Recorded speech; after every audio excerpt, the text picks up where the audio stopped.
Baik, bismillahirrahmanirrahim. Assalamualaikum warahmatullahi wabarakatuh. Pertemuan kali ini kita akan membahas tentang 4 pilar pendidikan dan hubungannya dengan pendidikan dan belajar sepanjang hayat ya. Setelah pertemuan sebelumnya kita sudah mempelajari tentang pendidikan sepanjang hayat. Apa saja sih yang ada dalam atau yang menjadi pilar-pilar pendidikan itu? Yang pertama nanti kita akan membahas tentang pengertian dari pilar pendidikan itu apa. Yang kedua kita akan membahas jenis-jenis pilar pendidikan. Yang pertama learning to know, yang kedua learning to do, yang ketiga learning to be, yang keempat learning to live together, dan yang terakhir adalah learning to believe in God.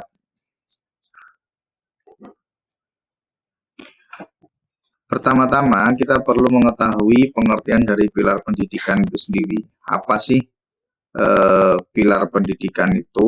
Dalam kamus umum, pilar pendidikan adalah sebuah tiang penyangga atau penguat dari sebuah beban dan sebagainya. Sedangkan menurut seorang ilmuwan, M.G. Lansford, beliau mengatakan bahwasanya pendidikan adalah setiap usaha, pengaruh, perlindungan, dan bantuan yang diberikan kepada anak didik yang bertujuan pada pendewasaan anak itu. Maka dapat disimpulkan bahwasanya pilar pendidikan adalah tiang atau penunjang dari suatu kegiatan usaha, pengaruh, perlindungan, dan bantuan yang akan diberikan kepada anak didik untuk pendewasaannya. Kemudian kita sini sampai kepada jenis-jenis pilar pendidikan. Yang pertama tadi kita sampaikan bahwasanya pilar pertama adalah learning to know. Learning to know atau belajar untuk mengetahui. Pemahaman mendalam terhadap apa yang dipelajari, bukan sekedar hafalan. Jadi mengetahui di sini adalah bagaimana seorang itu memahami secara mendalam, bukan hanya sekedar menghafal. Yang kedua adalah learning to do atau belajar untuk melakukan.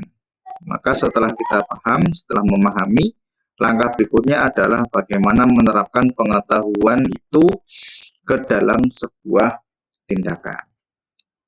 Yang ketiga adalah learning to be atau belajar untuk menjadi pribadi yang utuh, yaitu pengembangan diri agar menjadi pribadi yang seutuhnya, bukan hanya dari aspek pengetahuan tapi juga kepribadian. Yang keempat, learning to live together atau belajar untuk hidup bersama, yaitu mengajarkan hidup bermasyarakat karena memang manusia itu tidak dapat hidup sendiri. Maka pendidikan itu mengajarkan pada peserta didik untuk bisa hidup bersama-sama dengan masyarakat. Dan yang terakhir, pendidikan itu pilarnya adalah learning to believe in God atau belajar untuk beriman, belajar untuk meyakini Tuhan yang Maha Esa.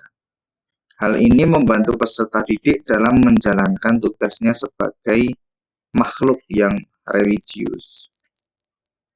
Kesimpulannya, bisa kita simpulkan bahwasanya pilar pendidikan menjadi hal yang penting dalam pengembangan pendidikan sepanjang hayat, karena hal ini mencakup aspek kognitif, afektif, psikomotorik, sosial, dan juga spiritual. Baik, cukup ini saja mungkin yang bisa saya sampaikan. Terima kasih. Assalamualaikum warahmatullahi wabarakatuh.